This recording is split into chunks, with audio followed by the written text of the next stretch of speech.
Good morning, everybody. The team asked me to share with you my own experience of becoming a change agent and my own experience of resistance. So it is a very personal story, which I hope will resonate with people. So I joined the NHS when I was 17 as an auxiliary nurse, whilst I waited to undertake nurse training here in the northeast of England. Being a nurse was all I ever wanted to be. And I found that I found a new family in the NHS. I found a place that was inspirational and continues to be inspirational to me. And I found a way of contributing to the world that I never ever anticipated. The NHS became and still is central in my life. As a young nurse, as this picture shows you, I think I was getting my actual qualification badge at this point in this photograph. As a young nurse and a ward sister, I saw resistance through my view of the world that was really about competition. And when I've reflected on this, I think it comes from, I did do a lot of sport, and I think my view of the world was quite black and white at that time, and it was all about winning and losing. And I only stood in my own shoes.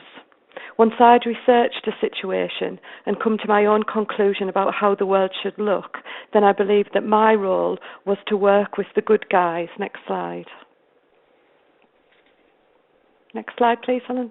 Yeah, my job was to work with the good guys. So for me, at this point in my career, things fell into two groups. There was the good guys who were with me, who wanted to do the change. Next slide. Or those that were against me. And I think for quite a while I actually worked in that format, really. You can put the next slide up, Helen, thanks. And then as I grew more mature and I studied and I did more education, I think that it was the educational processes that helped my worldview about resistance begin to change. And this change in me is probably best illustrated about a story of my grandfather. I never met my grandfather. He died before I was born. He was a chief officer in the British Merchant Navy, and the official records tell me he was a hero. He was taken prisoner by the Japanese during World War II. And we have his diary from that time that he wrote when he was in the Japanese prisoner of war camps.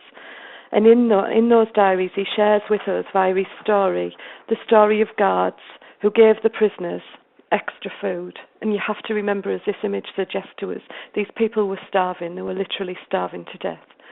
So these guards decided in a very surreptitious way that they would try and get additional food to some of the prisoners. And my grandfather was one of those prisoners that they actually gave additional food to. And obviously that was a very risky act. If they were caught, they would have been shot for subordination. And for me, finding the story of my grandfather in the diaries cemented all the research about resistance being a perspective rather than a position. And the guards were kind to my grandfather. They were humane and they showed him compassion. They tried to keep him alive. However, at the same time as whilst they were doing that, they were disobeying orders. They weren't following the rules, and they were endangering the order of the camp. This reflection, and it's obviously a very personal experience for me, made me realise that resistance is always about where you stand in relation to the change or the action. And there's always going to be two views of it, and neither view makes sense to the other groups within that change process. Moving on a little bit to my sort of recent career, I spend a lot of my time in the NHS, both in my home organisation of South Tees in Middlesbrough, but I also spend a couple of days a week working around the rest of the NHS, and I spend my time working with really great people who find themselves and their teams find themselves in tricky and difficult situations. My most recent learning about resistance has happened in the last couple of years, really. I was working with a team, one of our teams in South Tees, who had fallen into difficulty. And this team was failing to deliver the required standard of care to patients and families, and it was failing to be a happy and effective place to be a member of staff in. When we investigated this, we found we used a dialogue approach, a narrative approach. Every member of staff participated in 1 hour of storytelling with me. So we had at the time 50 hours of narrative about this ward and what it was like to be a member of staff within that ward. Building on the narrative work, we realised and began to understand that this ward had been in difficulties for probably over 10 years. They'd had 4 ward managers in 8 years, and it was a really unhappy place to be, and it was quite an unsafe place for patients to be. Not every day, not every shift, but it wasn't consistently high-quality care. The ward was really busy. It's a ward that cares for some of our most vulnerable patients at South Tees, and it had a long history of poor morale.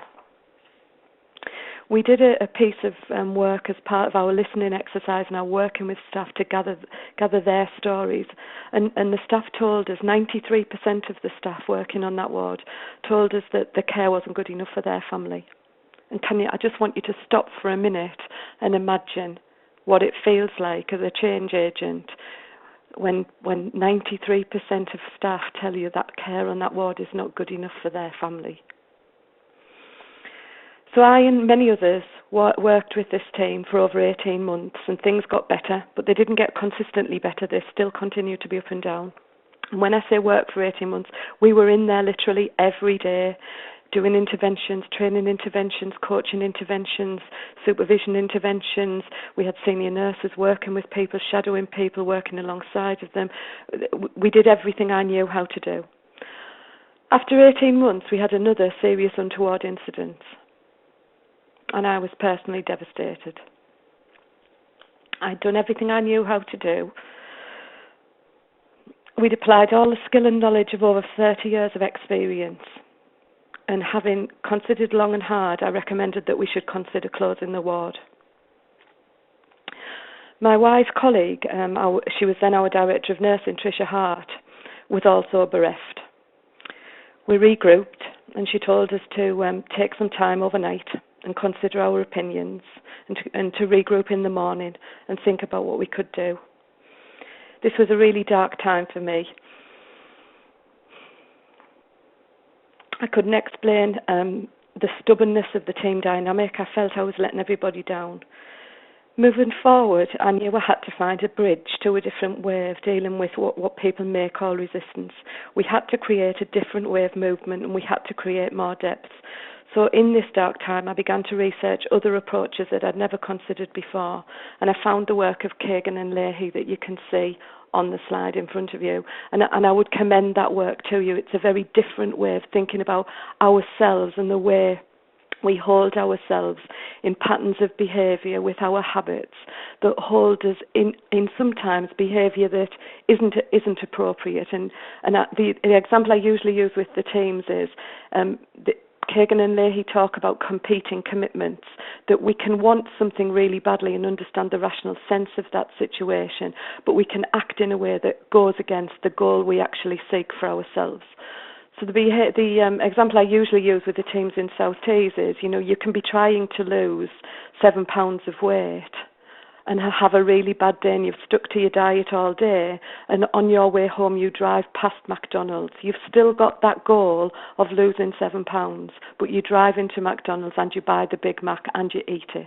And that behaviour at that point in time, feeling really stressed at the end of a busy day, makes perfect sense, even though it works against your goal.